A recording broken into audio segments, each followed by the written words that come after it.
तो आज हम लोगों को करना था कुछ महत्वपूर्ण आर्टिकल्स पढ़ने थे, और उस आर्टिकल्स के बाद में हम लोग सुप्रीम कोर्ट और या जुडिशियल सिस्टम पढ़ने वाले थे। एम आई राइट? जल्दी से बताओ, जल्दी से बताओ। अच्छा, आप लोग भी वेट कर रहे थे, चलिए बहुत अच्छी बात है ये तो, कि आप लोग मेरा वेट कर रहे थे, मैं आपका वेट कर रहा था, है ना। चलो बढ़ते हैं आगे। ये हम पढ़ेंगे, अभी इसकी बात करेंगे, लेकिन इससे पहले कुछ इंपॉर्टेंट आर्टिकल्स जो हम लोग कल कर रहे थे। बोलो, यही कर रहे थे मेरे दोस्तों? तो आप लोग कहेंगे जी सर हम लोग यही पढ़ रहे थे। हमने कल आपको 110 पढ़ाया था क्या? जिसमें मैंने आप सभी को मनी बिल बताया था। बोलो जल्दी से हाँ या ना। 110 में मनी बिल बताया था कि नहीं बताया था?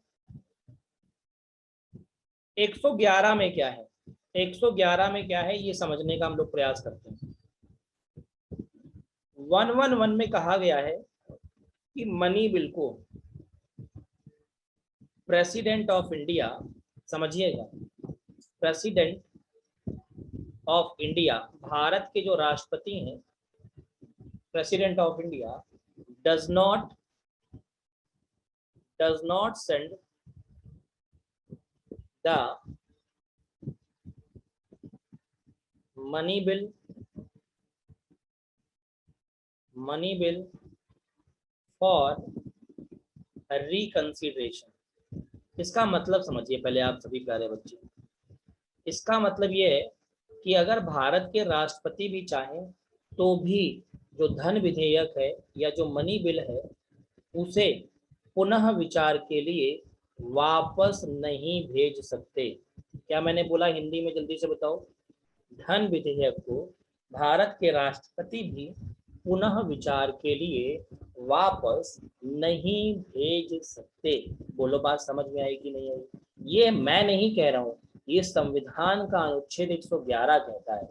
मतलब ये हुआ, देखिएगा समझिए, राष्ट्रपति जी को, हमारे राष्ट्रपति जी को मनी बिल पास करना ही होगा, चाहे तो वो खुशी खुशी पास कर दें और चाहे तो वो गम में पास करें, लेकिन मनी बिल पास करना ही होगा। अब बताइए, ये संविधान है कि अगर कोई व्यक्ति देखता है, समझता है कि इस बिल में ज्यादा चीजें सही नहीं है, बहुत ज्यादा एक्सपेंडिचर्स हैं, तो भी वो बेचारा कुछ नहीं कर सकता, उसे ना चाहते हुए भी इसे पास करना है। क्योंकि मैंने आपको बताया था कि अगर राष्ट्रपति ने इसे पास नहीं किया, कितने दिन में? बोलो जल्दी से, बस जल्दी से बता दो। विद इन 14 डेज में, विद इन 14 डेज में, 14 दिनों में अगर पास नहीं किया तो आप सभी को पता है 15वें दिन, 15th डे जो होगा, ये बिल ऑटोमेटिकली पास कंसीडर कर लिया जाएगा और पास मान लिया जाएगा। बोलो यस और नो। जब ऑटोमेटिकली ही पास कंसीडर हो जाएगा या पास मान लिया जाएगा तो आप समझदार, वो पास करे ना करे तो पास हो ही जाना है। पर हमने इससे पहले एक और बात आप सभी को बताई थी प्यारे दोस्तों, वो क्या थी जल्दी से बताओ? कि सर बिल्कुल बिल्कुल 20 राय, बिल्कुल बहुत अच्छे, बिल्कुल भैया बहुत अच्छे, 14 14 14 सभी लिखते हुए 14 डेज, बहुत अच्छे। आप सभी लोगों का रिप्लाई बहुत अच्छा आया है मेरे पास। अब देखिए, मैंने आप सभी को एक और बात बताई थी कि राष्ट्रपति के पास में, मतलब कहने का ये हुआ कि राष्ट्रपति के पास में तो समस्या है, और राष्ट्रपति को जब भी मनी बिल आता है तो क्या बताया था मैंने? प्रायर इंफॉर्मेशन दी जाती है। मतलब जब मनी बिल आएगा तो उसको प्रायर, प्रायर का मतलब है पहले ही इन्फॉर्म कर दिया जाएगा, लोकसभा में आने से पहले ही बता दिया जाता है कि साहब हम मनी बिल ला रहे हैं, ध्यान रखिएगा, इसे आपको 14 डेज में पास करना। अब लाता कौन है ये भी बताया था। कौन लाता है बेटा? तो हमने कहा था फाइनेंस मिनिस्टर लाते हैं। कौन लाते हैं? फाइनेंस मिनिस्टर लाते हैं। मुद्दा क्लियर? तो आर्टिकल 111 क्या कहता है, ये बात समझ में आई कि जो मनी बिल होगा या धन विधेयक होगा उसे राष्ट्रपति पुनः विचार के लिए लोकसभा वापस नहीं भेज सकते। मुद्दा क्लियर हो गया? जल्दी से बताओ, समझ में आ गया सभी को? डन डना डन डन है प्यारे बच्चों। अब मेरी बात को समझिएगा। अब आर्टिकल नंबर 112 क्या कहता है? अनुच्छेद 112 कहता है, एकदम देसी भाषा में बताऊंगा मैं, अनुच्छेद 112 कहता है कि इसमें बजट है। किसका बजट है? तो आप कहोगे इसमें यूनियन बजट है। यूनियन का मतलब होता है भारत सरकार का बजट, गवर्नमेंट ऑफ इंडिया का बजट। किसका बजट होता है? गवर्नमेंट ऑफ इंडिया का बजट। किसका बजट होता है जल्दी से बताओ मेरे दोस्त। तो आप सभी लोग कहोगे गवर्नमेंट ऑफ इंडिया का बजट होता है। किसका बजट होता है मेरे प्यारे दोस्तों? जल्दी से बोलो। तो आप कहोगे गवर्नमेंट ऑफ इंडिया का बजट होता है। किसका होता है? भारत सरकार का। अब मेरी बात को बड़े गौर से सुनिएगा, ठीक है। देखिए यहाँ कहा गया है बजट, लेकिन मैं आप सभी को बता दूं हमारे संविधान में, क्या मैंने बोला, हमारे संविधान में बजट जैसे किसी भी शब्द का वर्णन ही नहीं। अब आप कहोगे अरे सर ये तो गड़बड़ हो गया। बिल्कुल भी गड़बड़ नहीं हुआ। हमने क्या कहा था आपसे, मैं बिल्कुल देसी भाषा में बताऊंगा, ये तो देसी भाषा थी। अब संविधान की भाषा सुन लो। संविधान में बजट के लिए एक शब्द यूज किया गया है जिसका नाम है annual financial statement. Annual financial statement, इसे हिंदी में कहते हैं वार्षिक वित्तीय विवरण। क्या कहते हैं? वार्षिक वित्तीय विवरण के नाम से जाना जाता है। बोलो बात समझ में आई? अब बजट में क्या होता है आप भी जानते हैं, विभिन्न प्रकार की वेलफेयर स्कीम्स आती हैं। बोलो, लोक कल्याण के लिए, हमारे आपके कल्याण के लिए विभिन्न सारी स्कीम्स आती हैं कि नहीं आती? बताओ जल्दी से, हाँ या ना। टैक्स स्लैब आते हैं, बोलो हाँ या ना, जल्दी से बताओ। सरकार अलग अलग क्षेत्रों के विकास के लिए, डेवलपमेंट के लिए पैसा एलोकेट करती है, डेवलपमेंटल फंक्शन परफॉर्म करती है। डेवलपमेंट के फंक्शंस क्या करती है? परफॉर्म करती है। बोलो यस और नो, जल्दी से बताओ। विजय, 20, शिवम, विदुषी, समर, जल्दी से बता दें बेटा। सालू, रोहित, गौतम, ऋषभा, रतन, राधा कुमारी, प्राची, पूर्वी, नितिन, मीना, मधु, गीता, आकांक्षा, तोमर, जल्दी से बता दो सभी लोग, ठीक है। चलो ये भी क्लियर हो गया कि इसमें बजट है और संविधान में बजट को एनुअल फाइनेंशियल स्टेटमेंट या वित्तीय वार्षिक विवरण कहते हैं। क्या आता है बजट में? तो आप कहोगे हमारे देश के विकास के लिए विभिन्न प्रकार की योजनाएं आती हैं जो कि लोगों के कल्याण का के लिए बनाई जाती है, ठीक। चलो अब 202 क्या कहता है प्यारे बच्चों? 202 में क्या बताया गया समझिएगा और जानने की कोशिश करिएगा, ठीक है। 202 कहता है मेरे दोस्त, क्या कहता है जल्दी से बताओ। 202 कहता है फिर budget.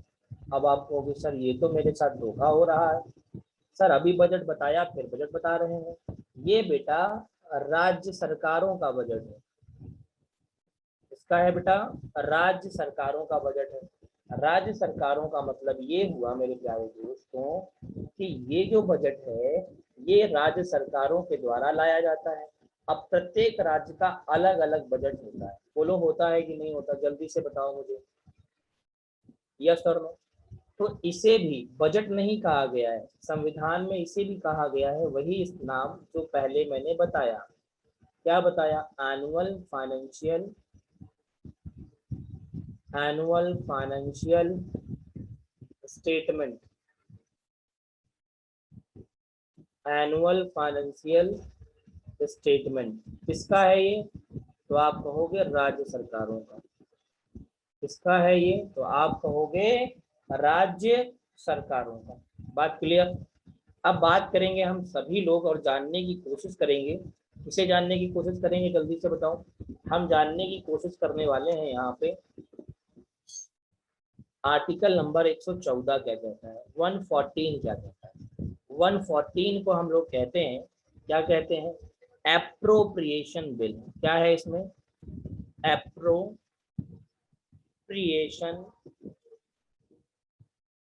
Appropriation bill. Appropriation bill का मतलब होता है विनियोग। क्या मैंने बोला? विनियोग विधेयक। अब आप कहोगे सर इसमें होता क्या है, अगर कुछ बता देते तो सही रहता। इसमें बेटा कहते हैं बेसिकली जो रखा गया है वो रखा क्या गया है, सुनिएगा। हमने कभी आपको एक शब्द बताया हो शायद, उस शब्द का नाम है बेसिकली कहते हैं कॉन्टीजेंसी फंड। हमने क्या आपको बताया था? जल्दी से बोलो। कॉन्टीजेंसी फंड जैसे शब्द बोले थे कभी, बताओ जल्दी से।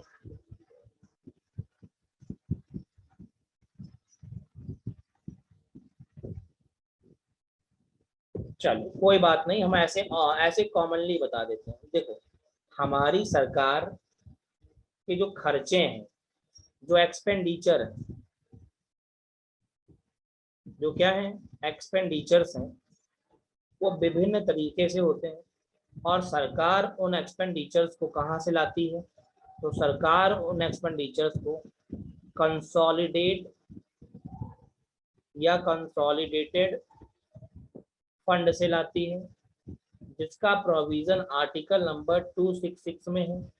ठीक है, मान लीजिए सरकार को क्या करना है, एक्सपेंडिचर करना है, लेकिन पार्लियामेंट चल ही नहीं रहा है, पार्लियामेंट चल ही नहीं रहा है, या पार्लियामेंट क्या है, क्लोज है।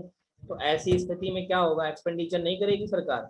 सरकार एक्सपेंडिचर करेगी तो अब कैसे करेगी एक्सपेंडिचर ऐसी स्थितियों में सरकार? ऐसी स्थितियों में सरकार आर्टिकल नंबर 267 का यूज करेगी। इसका यूज करेगी 267 का यूज करेगी। और इसमें बताया गया है कॉन्टीजेंसी फंड। कॉन्टीजेंसी फंड, इन फंडों के माध्यम से सरकार अपने मेंटेन करती है। तो उसके लिए सरकार को क्या लाना पड़ता है? बिल लाना पड़ता है। क्या लाना पड़ता है मेरे दोस्तों? बिल लाना पड़ता है। बिना बिल लाए आप कोई कार्य नहीं कर सकते। ये हमारी सरकार के अंदर क्या है, प्रोविजंस बताए गए हैं। बात बोलो, क्लियर है कि नहीं भैया? जल्दी से बताओ, इतनी बात समझ में आई कि नहीं? सभी को समझ में आई हो तो जल्दी से एक बार डन डना डन डन बताइएगा। ओवरऑल तरीके से देखिए, आपसे सीधे सीधे सीधे क्वेश्चन पूछा जाएगा कि निम्नलिखित में से विनियोग विधेयक किस अनुच्छेद में है। बस इसके अंदर की कोई बात आपसे नहीं पूछी जाती है ना, ये बात ध्यान रखिएगा। चलिए, बहुत अच्छी बात है, बहुत अच्छी बात है। और मैं आप सभी को बता दूं बच्चों, ये दोनों भी याद रखने हैं आपको, ये दोनों भी याद रखने हैं, ठीक है, ये भूलना नहीं है। इसके लिए भी डायरेक्ट क्वेश्चन बनता है एग्जाम में कि निम्नलिखित इसमें से कॉन्टीजेंसी फंड क्या है, कंसोलिडेट क्या है। देखिए, मैं ऐसे कॉमन से बता देता हूँ ओरली आपको। कॉन्टीजेंसी फंड जो होता है बेटा, उसे बोलते हैं आकस्मिक निधि। आकस्मिक निधि का मतलब ये होता है कि जब कंसोलिडेट फंड से पैसा ना निकले, पार्लियामेंट बंद हो और देश में कोई आपदा आ जाए, अचानक से पैसे की आवश्यकता पड़ जाए, तो इस फंड कॉन्टीजेंसी फंड अनुच्छेद 267 में जो कॉन्टीजेंसी फंड है, इसका कर्ता धर्ता राष्ट्रपति होता है। और राष्ट्रपति इस फंड को फिर किसे दे देता है मांगने पर? पीएम को। मैंने जब प्रेसिडेंट पढ़ाया था तब आप सभी को बताया था, आप लोग भूल गए। गंदी बात है बहुत ये। चलो अच्छा, कोई बात नहीं, मैं आगे बढ़ता हूँ और आप सभी को एक बात बताता हूँ। ये है आपका फाइनेंशियल बिल। कौन सा है बिल ये? Financial bill. इसे बोलते हैं फाइनेंशियल बिल। इसमें है, फाइनेंशियल बिल का मतलब होता है, क्या मतलब होता है फाइनेंशियल बिल का, जल्दी से बताओ? वित्त विधेयक कहते हैं। क्या बोलते हैं इसे? वित्त विधेयक। ध्यान रखिएगा, इसे फाइनेंशियल बिल कहते हैं, special provision as to financial bill. अब तो कहीं ना कहीं अगर मैं एक बात करूं, कॉमन सी बात करूं फाइनेंशियल बिल के अंतर्गत, तो कही जाती है, क्या कही जाती है कि अ बिल और amendment making provision for any of the matter specified in sub clauses of article number 110 shall not be introduced or more accept बोलिए more accept on the recommendation of the president, and a bill making such provisions shall not be introduced in the council of state। मतलब कहने का ये है कि financial bill एक ऐसा bill है जिसमें कुछ संशोधन के द्वारा लाया जा सकता है। साथ ही साथ में इसमें जो संशोधन होंगे आर्टिकल नंबर 110 110 के सब क्लॉज में होंगे। कौन सब क्लॉज है? आर्टिकल नंबर 110 का 1 का F सब क्लॉज है, उसमें संशोधन होंगे। तो इतनी बातें आपके अनुच्छेद 1 के F में बताइए, ऐसे कभी नहीं आएगा आपके यहाँ, सीधे सीधे आएगा वित्त विधेयक किस अनुच्छेद में है। तो आंसर क्या हो गया, बोलो जल्दी से, आंसर क्या हो गया, 117 में वित्त विधेयक को बताया गया है। बोलो जल्दी से। अगर कोई भी व्यक्ति, a financial bill is a money bill as defined under article number 110, बिल्कुल कह सकते हो financial bill can be introduce only in Lok Sabha. जो फाइनेंशियल बिल होगा वो सिर्फ कहाँ इंट्रोड्यूस होगा, लोकसभा में होगा। However the Rajya Sabha can amended bill in the amend the bills in Rajya Sabha as bill has to be passed in the parliament within 75 days of the introduction. इसका मतलब क्या हुआ कि जो फाइनेंशियल बिल होगा वो फाइनेंस मिनिस्टर लाएंगे, कहाँ लाएंगे, तो आप कहोगे लोकसभा में लाएंगे। कहाँ लाएंगे, लोकसभा में लाएंगे। भैया ज्यादा अंग्रेजी तो नहीं बोलती ना, बोलो जल्दी से। ये एक शब्द ही बेटा ऐसे हैं अंग्रेजी वाले, क्या करें, है ना। देखो लोकसभा में आएगा फाइनेंशियल बिल, कौन लाएंगे, फाइनेंस मिनिस्टर लाएंगे, ठीक है। अच्छा, अब राज्यसभा में नहीं जाता, ये ध्यान रखिएगा। और ये कितने दिनों में पास किया जाएगा, with in 75 days of its introduction. जिस दिन से ये लाया गया है, इंट्रोड्यूस किया गया है लोकसभा में, उस दिन से 75 डेज के अंदर पास कर दिया जाएगा। अब देखो आपके लिए छोटा सा प्रश्न क्या बन गया एग्जाम के पॉइंट ऑफ व्यू से, कि निम्नलिखित में से वित्त विधेयक को लोकसभा में किसके द्वारा प्रस्तुत किया जाएगा, ऑप्शन दे देगा तो आप बता दोगे। दूसरा प्रश्न क्या बना, निम्नलिखित में से वित्त विधेयक को किस अनुच्छेद में बताया गया है, तो भी पता चल गया। निम्नलिखित में से वित्त विधेयक लोकसभा में कितने समय में पास किया जाएगा, तो उसमें ऑप्शन दिया होगा 75 डेज, 80 डेज, या जो भी दिया हो, क्योंकि सही तो एक आंसर होगा, गलत तो 3 होंगे। बोलो यस और नो, तो आंसर क्या हो गया 75। तो 3 क्वेश्चन बने, समझ में आए सभी को कि नहीं, जल्दी से बताओ, समझ में आए सभी बच्चों को कि नहीं। चलो बहुत बढ़िया। अब मेरी बात आप सभी लोग बड़े ध्यान से सुनेंगे। अनुच्छेद 123 और 213 दोनों ही एक जैसे हैं, बस थोड़ा सा अंतर है। थोड़ा सा क्या अंतर है, नामों में थोड़ा सा अंतर है, बस है सब कुछ सेम। अब कहोगे अच्छा सर, देखिएगा यहां कहा गया है कि हमारे देश में क्या था, मैं आपको ऐसे ओरली बताता हूं कुछ बातों को, क्योंकि सारी बातें लिखनी भी पॉसिबल नहीं है मेरे लिए। 1975 से पहले, 1975 से पहले, 75 से पहले हमारे देश के जो राष्ट्रपति होते थे, हमारे देश के जो राष्ट्रपति होते थे, उनके पास में ये पावर बिल्कुल भी नहीं थी। क्या पावर नहीं थी, कि वो जारी कर सकें, क्या बेटा मेरे, बोलो जल्दी से, वो जारी कर सकें अध्यादेश, या वो जारी कर सकें ऑर्डिनेंस। मुद्दा क्लियर। तो यहां पर कहा गया, क्या कहा गया, enhance the power, enhance the power of president to issue या to issue the ordinance,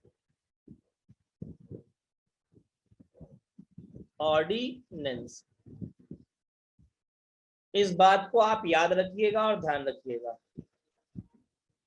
बोलो भाई,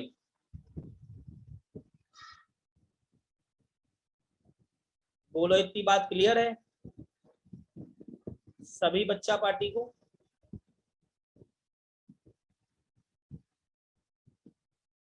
जल्दी से बताएं। ठीक, बहुत खूबसूरत, बहुत खूबसूरत, बहुत बढ़िया।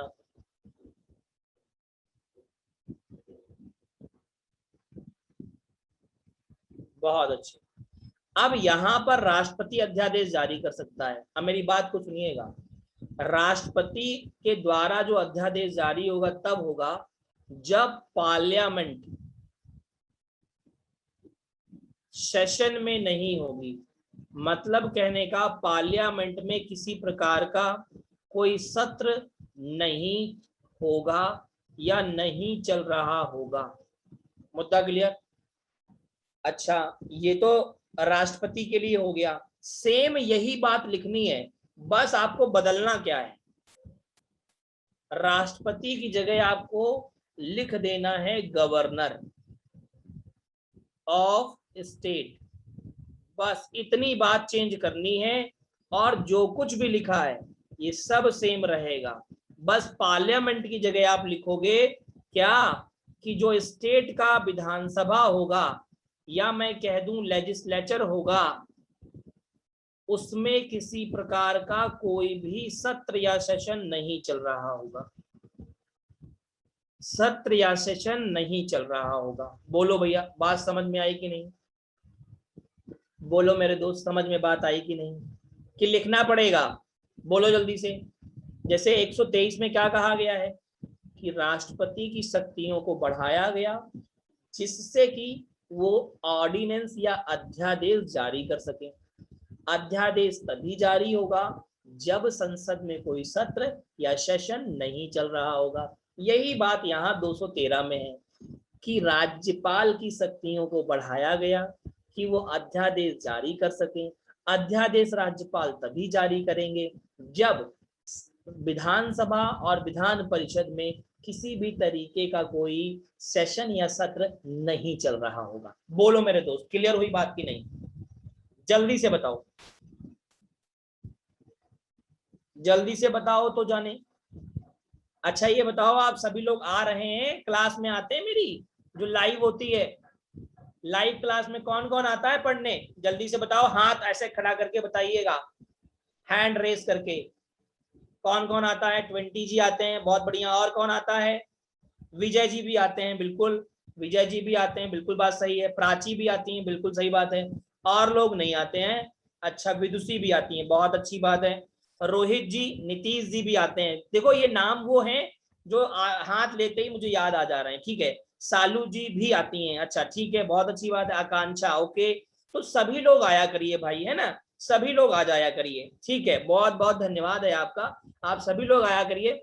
और क्वेश्चन आप देख रहे होंगे बढ़िया बढ़िया चल रहे हैं हम लोगों के। आज भी मैं बहुत अच्छे क्वेश्चन आप सभी के लिए लेके आने वाला हूँ एग्जाम के पॉइंट ऑफ व्यू से।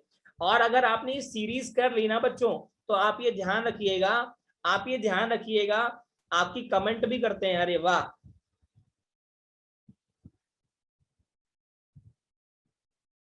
अच्छा, बातों पर ध्यान देती हैं, चलिए बहुत अच्छी बात है।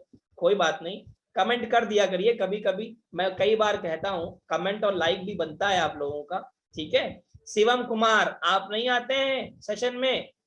और सो नहीं, उठ जाओ जल्दी से, बैठ के पढ़ा जाता है। अगर मैं सो के पढ़ाऊं तो पढ़ पाओगे? बहुत बहुत धन्यवाद विजय जी, बहुत बहुत धन्यवाद। चलो बहुत अच्छे सभी बच्चे। चलिए हम लोग आगे बढ़ते हैं, इतनी बात समझ में आ गई है। अच्छा, डन डना डन डन लिखते हैं, चलिए बहुत अच्छी बात है। अब देखिए हम लोगों के पास में, अब मैं जहां चित्र पर था वहां पर चलते हैं। बिल्कुल, बजट सेशन, मानसून सेशन और विंटर सेशन, बिल्कुल शिवेंदु जी, बिल्कुल बिल्कुल बिल्कुल। देखो भैया, अब हम लोग पहुंच गए हैं अपनी न्यायपालिका पर। कहां पहुंच गए हैं? न्यायपालिका पर। देखिए आप सभी लोग जानते हैं, अगर मैं न्यायपालिका की बात करूं, तो न्यायपालिका में दो बॉडीज आती हैं या दो निकाय आते हैं, जिन्हें आप सभी लोग लगभग लगभग जानते हैं।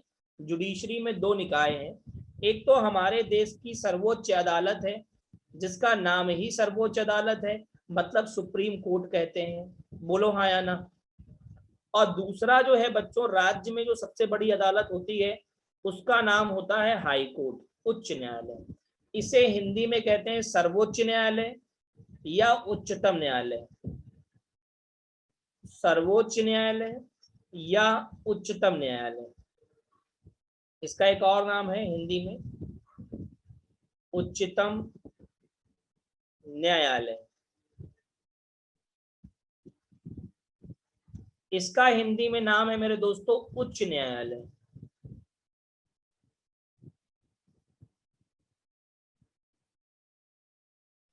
ये देश की सबसे बड़ी अदालत है और ये राज्यों की सबसे बड़ी अदालत है। बोलो हाँ या ना?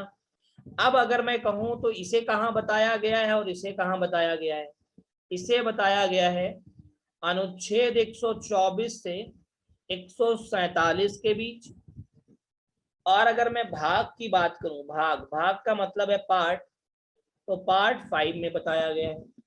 इसे बताया गया है अनुच्छेद 214 से 231 के बीच। और अगर मैं भाग की बात करूं, पार्ट की बात करूं, तो बताया गया है पार्ट 6 में। बात क्लियर? जल्दी से बताओ यस और नो। इतनी बात समझ में आई सभी को कि नहीं आई, पहले ये बताओ। अब देखो, सभी बच्चों को ये बात पता होनी चाहिए कि हमारे देश में हाई कोर्टों की जो कुल संख्या है, total number of high court कितने हैं? जल्दी से बताओ मुझे कमेंट में, जल्दी से सभी लोग कमेंट में बताओ हाई कोर्टों की संख्या कितनी है।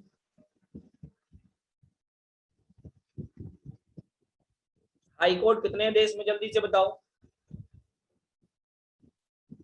अभी कमेंट नहीं आया मेरे पास, लोग चेक कर रहे हैं क्या गूगल पे? हाँ, बहुत गंदी बात है। देखो कितना समय हो गया है, अभी भी नहीं आया आंसर, इसका मतलब धोखा है। चलो मैं बता देता हूं, 25 हाई कोर्ट हैं वर्तमान में। कितने हैं? 25 हाई कोर्ट हैं पूरे देश में वर्तमान में। ठीक है, ध्यान रखिएगा। सुप्रीम कोर्ट तो एक ही है, ये ध्यान रखिएगा। कहां पर है? सुप्रीम कोर्ट दिल्ली में है। कहां पर है? दिल्ली में। और हाई कोर्ट जो है वो अलग अलग राज्यों में है। 2 हाई कोर्ट केंद्र शासित प्रदेशों में है। 2 हाई कोर्ट केंद्र शासित प्रदेशों में है। अब 2 से वो 3 हो गए हैं, मैं आपको बता देता हूं। अब आप कहोगे सर आपने तुरंत नंबर बदल दिया। मैंने जानबूझ के नहीं बदला, मैं आपको दोनों बातें बता दूं, क्योंकि अगर आपने कभी पढ़ा हुआ तो आप फिर भ्रमित हो जाएंगे कि सर कह रहे थे 2, हमने पढ़ा है 3। तो पहले दिल्ली में, पहले एक सेकेंड, गलत लिख दिया, आगे पीछे कर दिया है। तो हाँ, पहले कहाँ कहाँ था?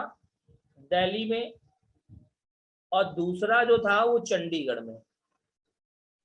ये 2 केंद्र शासित प्रदेश थे जहां हाई कोर्ट था। अब जम्मू कश्मीर तो पहले राज्य था, बोलो था कि नहीं था? जल्दी से बताओ, हाँ या ना? भाई 2019 31 अक्टूबर से पहले जम्मू कश्मीर राज्य था, पर वो केंद्र शासित प्रदेश हो गया। तो अब वहां पर भी हाई कोर्ट है, तो अब एक जम्मू कश्मीर का हाई कोर्ट हो गया। तो अब जो केंद्र शासित प्रदेशों में हाई कोर्ट है वो 3 है, पहले ये 2 थे। बोलो मुद्दा क्लियर कि नहीं?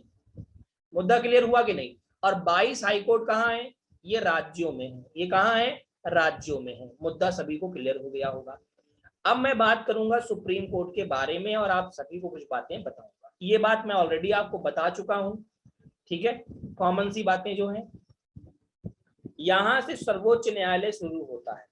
देखिए, सर्वोच्च न्यायालय की अगर मैं बात करूं तो अनुच्छेद नंबर 124 में कहा गया है कि भारत में सुप्रीम कोर्ट की या सर्वोच्च न्यायालय की स्थापना की जाएगी। भारत में सर्वोच्च न्यायालय की स्थापना 28 जनवरी 1950 को की गई थी, और बताया गया था कि इसकी स्थापना कहाँ की गई है? तो दिल्ली में की गई है। कहाँ की गई है? दिल्ली में। और आर्टिकल नंबर 129 129 कहता है सीट ऑफ सुप्रीम कोर्ट कहाँ है? सीट ऑफ सुप्रीम कोर्ट कहाँ है? तो आप तुरंत बताएंगे सीट ऑफ सुप्रीम कोर्ट कहाँ पर है, तो आप कहेंगे दिल्ली में है। अब प्रश्न ये बनता है कि जब सर्वोच्च न्यायालय की स्थापना हुई 1950 में आजादी के बाद, तो ये कितने सदस्यीय निकाय था? इसमें कुल मिला के 8 सदस्य होते थे, मतलब 8 जजेस होते थे। इन 8 जजों में एक तो मुख्य न्यायाधीश था, जिसे आप चीफ जस्टिस कह सकते हैं, और 7 इसके सहयोगी जज थे। सहयोगी जज, आप इंग्लिश में इसे लिखेंगे सबऑर्डिनेट जजेस। सहयोगी जज इंग्लिश में क्या लिखेंगे? सबऑर्डिनेट जजेस, ध्यान रखिएगा। अब मैं आपसे कहूं कि बताइए सर्वोच्च न्यायालय के प्रथम न्यायाधीश या प्रथम मुख्य न्यायाधीश कौन थे? जल्दी से बताओ कमेंट बॉक्स में। पहले चीफ जस्टिस कौन थे सुप्रीम कोर्ट के? 1950 में जब बना था, जल्दी से बताओ। ये करके दिखाओ तो जाने, ये करके दिखाओ तो जाने।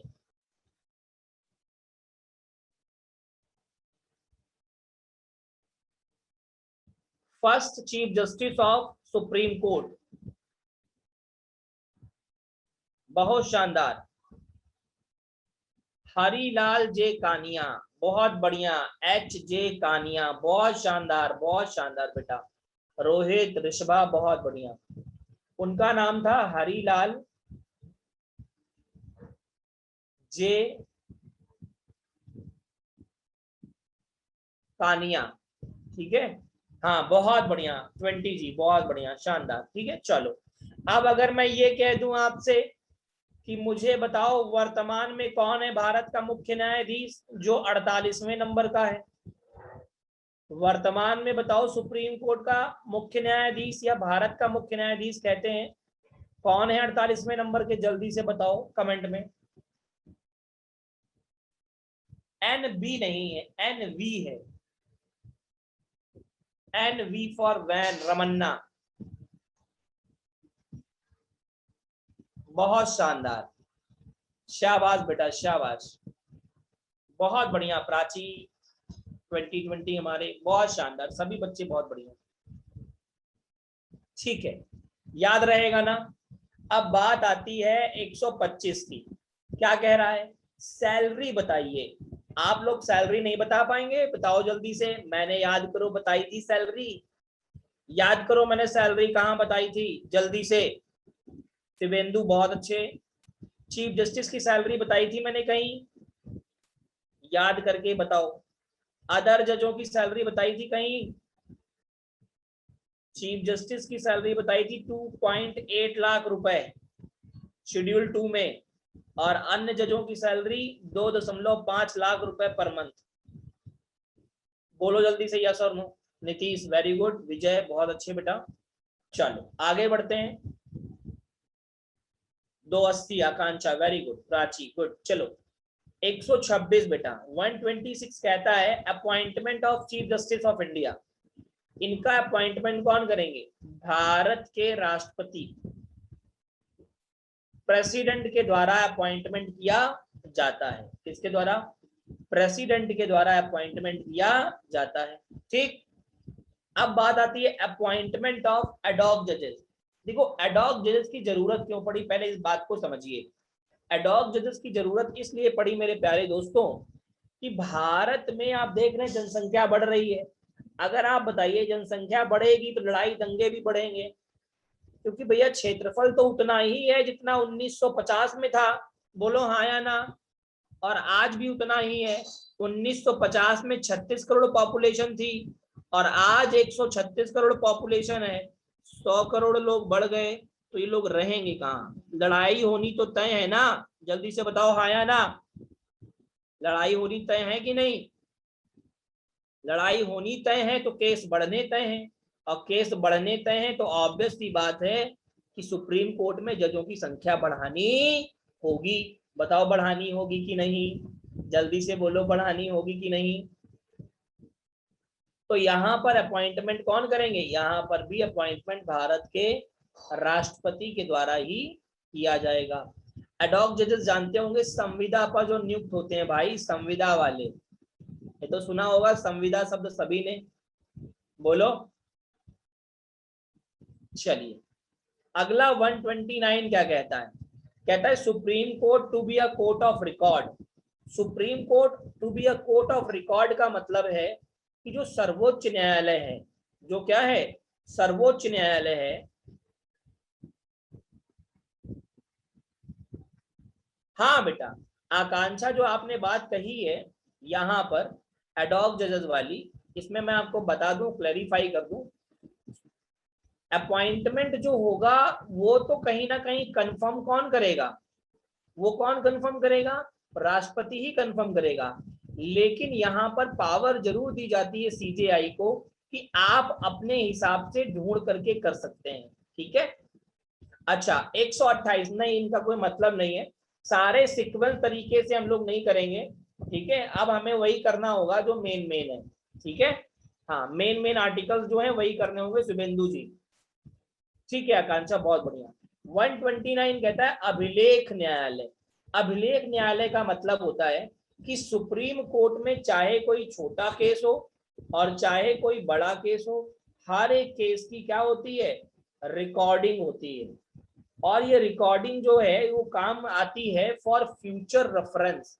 फ्यूचर रेफरेंस में कैसे काम आएगी, इसकी रिकॉर्डिंग होगी, फिर इसके ऊपर एक पूरी किताब बनेगी और उस किताब का यूज किया जाता है इसके द्वारा, वकीलों के द्वारा।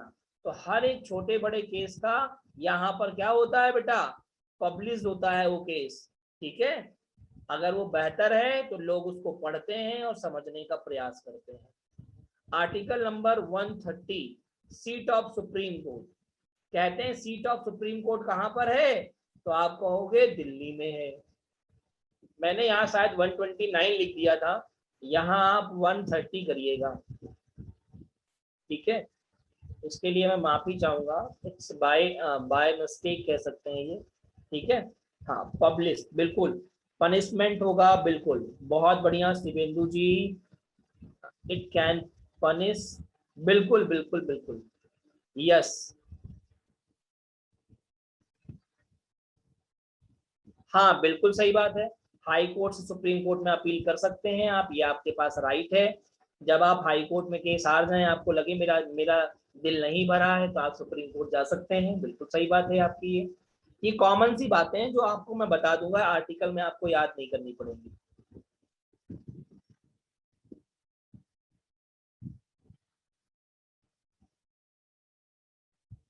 बिल्कुल बिल्कुल, चलिए आगे बात करेंगे। आर्टिकल नंबर 143 क्या कहता है, 143 कहता है power of President to consult the Supreme Court. ये बात भी मैंने आप सभी को बताई थी, बोलो बताई थी कि नहीं बताई थी, कि राष्ट्रपति के पास में ये शक्ति है, क्या शक्ति है, कि वो सुप्रीम कोर्ट से कंसल्ट कर सकता है, लेकिन सुप्रीम कोर्ट के द्वारा दी गई एडवाइस वो माने या ना माने, ये उसके ऊपर निर्भर करेगा। और आज तक दसियों बार सलाह ले चुका है, लेकिन कभी भी उसने उसकी सलाह मानी नहीं है, जिसे कहते हैं हम लोग क्या, बिल्कुल एडवाइजरी का अधिकार, या कह सकते हो सलाहकार क्षेत्र। बिल्कुल बिल्कुल बिल्कुल, चलिए बहुत शानदार, जबरदस्त। ठीक है, अब बात आती है आर्टिकल नंबर 145, कहता है रूल्स ऑफ कोर्ट। अब कोर्ट के क्या है, कुछ नियम कायदे कानून है, उनके बारे में बताया गया है। ओरिजिनल जुरिडिक्शन, देखिए ओरिजिनल जुरिडिक्शन का मतलब क्या है, पहले ये समझिए। ओरिजिनल जुरिडिक्शन का मतलब होता है कि सुप्रीम कोर्ट हमारे और आपके लिए नहीं बना है। पहली चीज तो मैं आपको ये क्लैरिफाई कर दूं, सुप्रीम कोर्ट जो बना है वो बेसिकली काम करता है government of India and state government के लिए, इसके लिए स्टेट गवर्नमेंट्स के लिए, इस बात को आप ध्यान रखेंगे। बात क्लियर, जल्दी से बताऊं, तो सुप्रीम कोर्ट का जो ओरिजिनल जुरिडिक्शन है वो क्या है, भारत सरकार और राज्य सरकार। देखा होगा आपने, राज्य सरकारों का किसी राज्य सरकार के साथ में डिस्प्यूट, केंद्र सरकार का किसी केंद्र सरकार का किसी राज्य सरकार के साथ में डिस्प्यूट, तो इन सभी को रिजॉल्व करने का काम करता है कौन, हमारा सर्वोच्च न्यायालय। रही बात जुडिशरी जुरिडिक्शन रिट्स की, तो रिट्स में आपको 5 प्रकार की रिट्स के बारे में बताया जाएगा, बिल्कुल परेशान मत होइए, बिल्कुल टेंशन मत लीजिए। ठीक है, 5 प्रकार की जो रिट्स हैं उनके बारे में हम लोग चर्चा करेंगे। ठीक है, परेशान होने की कोई आवश्यकता नहीं है। बोलो भैया, इतनी बात क्लियर होगी सभी को कि नहीं, जल्दी से बताओ, जल्दी से बोलो, इतनी बात सभी को क्लियर है कि नहीं, डन डना डन डन है कि नहीं, जल्दी से बता दें सभी लोग, डन डना डन डन है। ठीक है ठीक है ठीक है, बहुत बढ़िया, चलो आगे बढ़ रहा हूं मैं और आप सभी को। आर्टिकल नंबर 140 कहता है उच्चतम न्यायालय की आनुषांगिक शक्तियां, कुछ ऐसी शक्तियां हैं जो स्पेशल राइट्स के अंतर्गत आती हैं, या कह सकते हो स्पेशल पावर्स के अंतर्गत आती हैं, जो कि सुप्रीम कोर्ट के पास में है। आर्टिकल 141 में कहा गया है कि सुप्रीम कोर्ट कुछ न्याय क्या बनाएगा, कुछ कानून बनाएगा, कुछ विधि बनाएगा जो सभी न्यायालयों को लागू करना आवश्यक होगा। क्या होगा? सभी न्यायालयों को लागू करना आवश्यक होगा। अब कहते हैं सुप्रीम कोर्ट की स्थापना कब हुई, तो सामने है। कहाँ हुई? सामने है।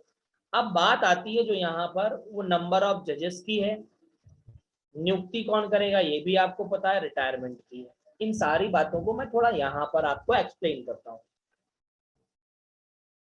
पहला पॉइंट, सर्वोच्च न्यायालय में टोटल नंबर ऑफ जजेस इंक्लूडिंग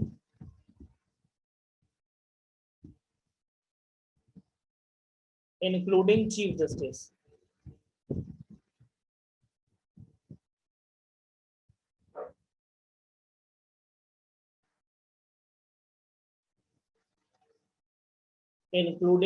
जस्टिस ऑफ इंडिया।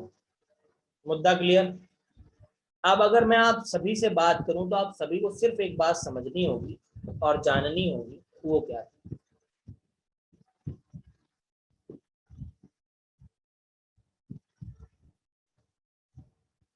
वो क्या है समझिएगा।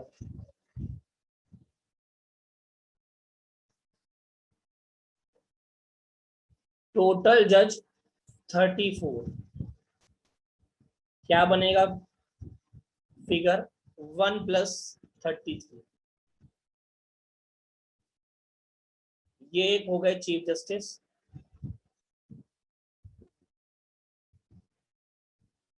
और ये हो गए अदर जजेस। क्या हो गए? अदर जजेस। इन सभी की नियुक्ति ऑल आर अपॉइंटेड बाय, जितने भी ये हैं ऑल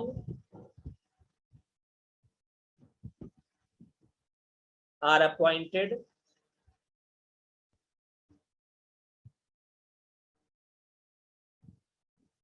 by the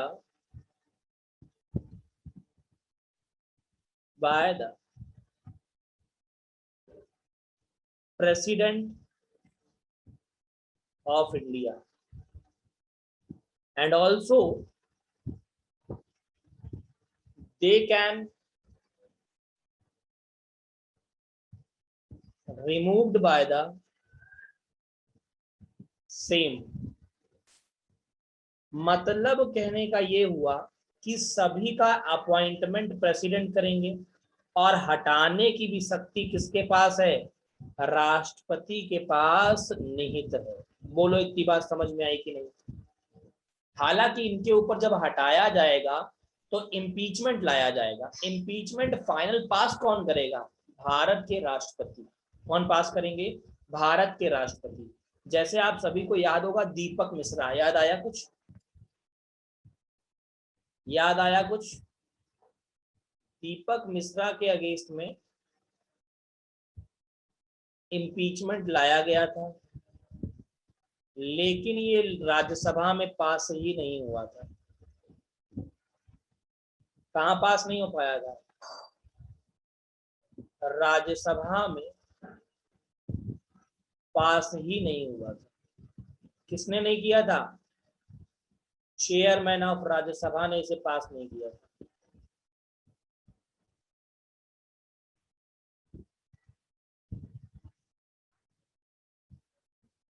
ठीक, अब बात करूंगा मैं दूसरी,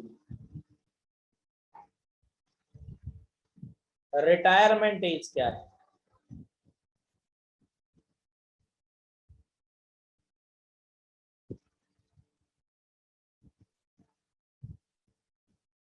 जजेस की रिटायरमेंट एज 65 वर्ष। कितने वर्ष है? जल्दी से बोलो। तो आप सभी कहोगे जजों की रिटायरमेंट एज 65 वर्ष है। ठीक है। अच्छा, अब एक प्रश्न बनता है, आपके भी मन में होगा, मेरे भी मन में, कि सर हमें ये बताइए कि सुप्रीम कोर्ट में जज बनने की योग्यता क्या होती है सर? योग्यता तो सर हमें पता ही नहीं है कि सुप्रीम कोर्ट में जो जज बनेगा वो कौन बनेगा, कैसे बनेगा। सुनिएगा बड़े गौर से, इसका प्रोविजन आर्टिकल नंबर 124 के 3 में बताया गया है कि क्या क्वालिफिकेशंस या एलिजिबिलिटी होंगी।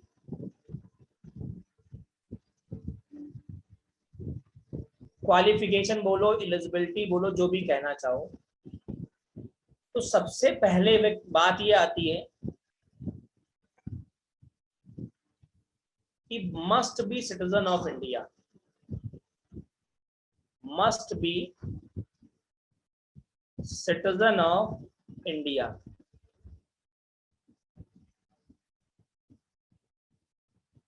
भारत का नागरिक होना जरूरी है। दूसरी बात क्या आती है कि वह उच्च न्यायालय मतलब हाई कोर्ट, हाई कोर्ट या समझिएगा दो, टू और मोर देन टू, दो मोर देन टू, दो या दो से अधिक न्यायालयों में, दो या दो से अधिक न्यायालयों में जज रह चुका हो।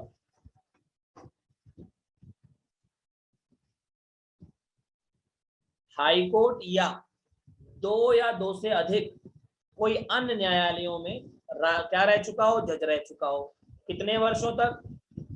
एटलीस्ट कितने वर्षों तक रह चुका हो जज? एटलीस्ट 5 इयर्स, कम से कम 5 वर्षों तक जज रहा हो। तीसरी बात वो क्या आती है? तीसरी बात आती है अगर ये ना रहा हो तो हाई कोर्ट में, किसी भी हाई कोर्ट में 10 वर्षों तक एडवोकेट रहा हो या वकील रहा हो। अगर हाई कोर्ट में वकील ना रहा हो तो किसी अन्य कोर्ट, एनी कोर्ट में भी वकील रहा हो वो भी चल जाएगा, लेकिन 10 वर्षों तक उसने वकालत की हो, एडवोकेट रहा हो।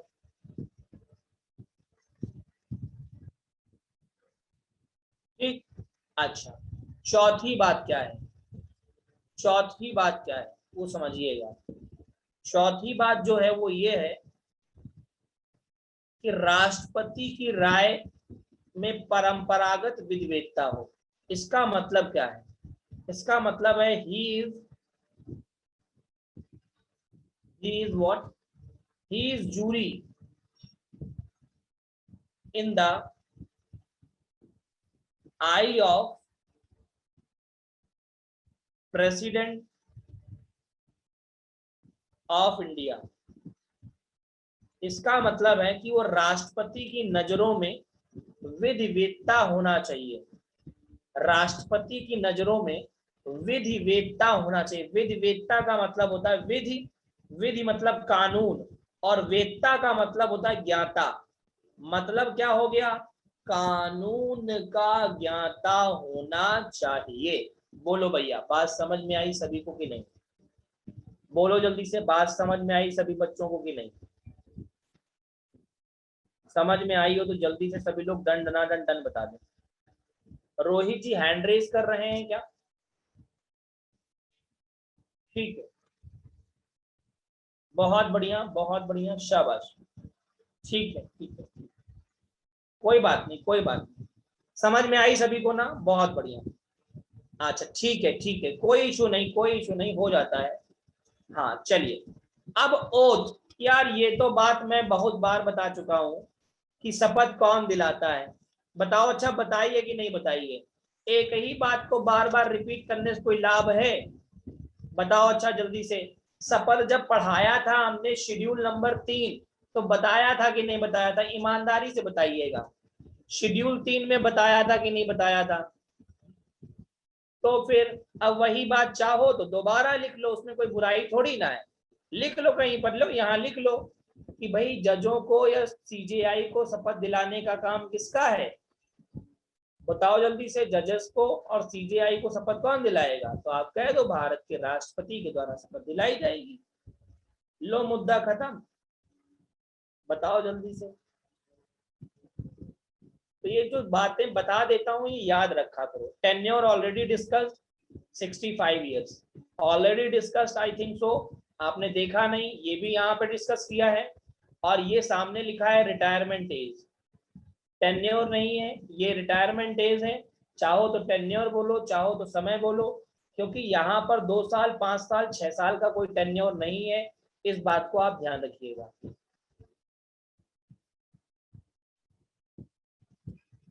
बात क्लियर हो गई?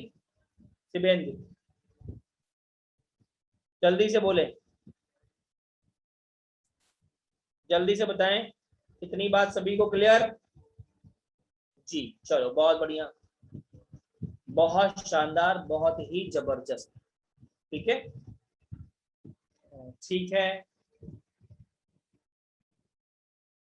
चलिए अब आप सभी लोग ध्यान रखेंगे कि मैंने आपसे कहा कि 5 प्रकार की रिट्स होती हैं। देखिए, रिट्स के बारे में जो बातें बताई गई हैं वो अनुच्छेद 32 में बताई गई हैं। कहाँ बताई गई हैं?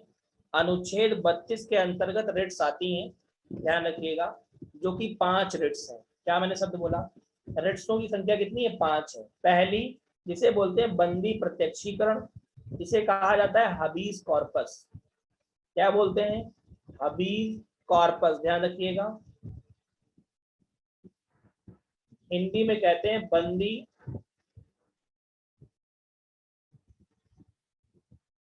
प्रत्यक्षीकरण।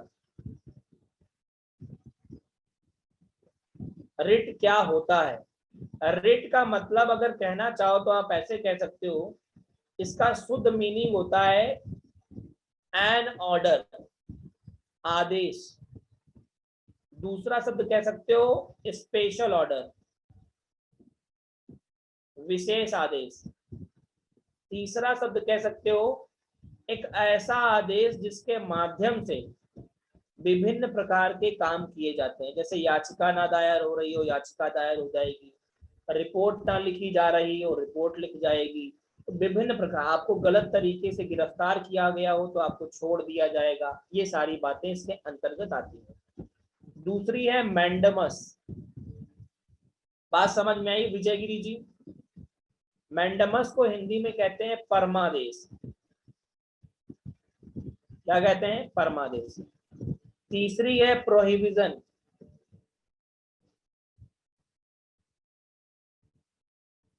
प्रोहिबिजन, बिल्कुल बिल्कुल बिल्कुल। प्रोहिबिजन का मतलब होता है प्रतिषेध।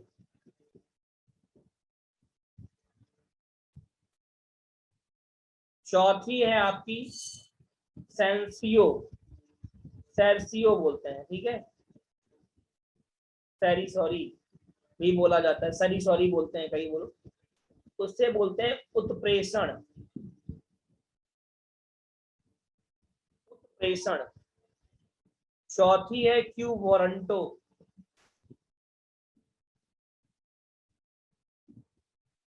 Quo warranto.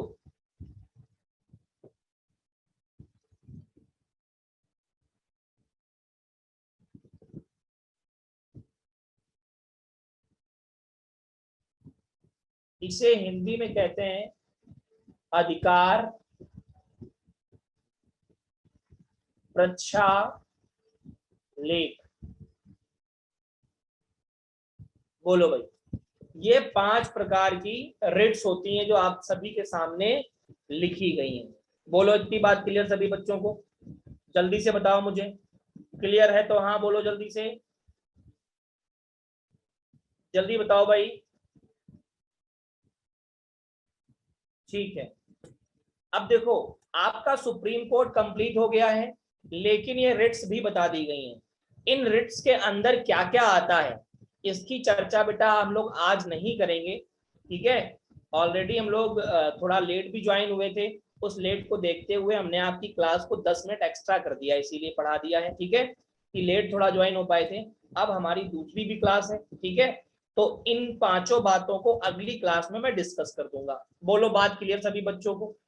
कोई दिक्कत तकलीफ बताएं जल्दी से, जल्दी से बता दो सभी लोग। डन डना डन डन है।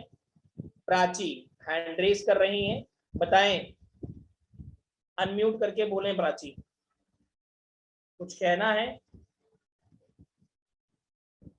सर कल की पीडीएफ नहीं मिली है, ऐप बहुत अच्छा, आप बहुत अच्छा पढ़ाते हो, अच्छा धन्यवाद भैया। सब क्लियर है, ठीक है। तो कल मुलाकात करते हैं, मतलब नेक्स्ट क्लास में, ठीक है। आज के लिए इतना ही बेटा, दूसरी भी क्लास है, ठीक है। चलिए, तो सभी लोगों का धन्यवाद, thank you so much, have a good day. 12:30 पर मिलते हैं सफलता.com के यूट्यूब चैनल पर मस्त क्वेश्चंस के साथ में। So guys have a good day, thank you so much.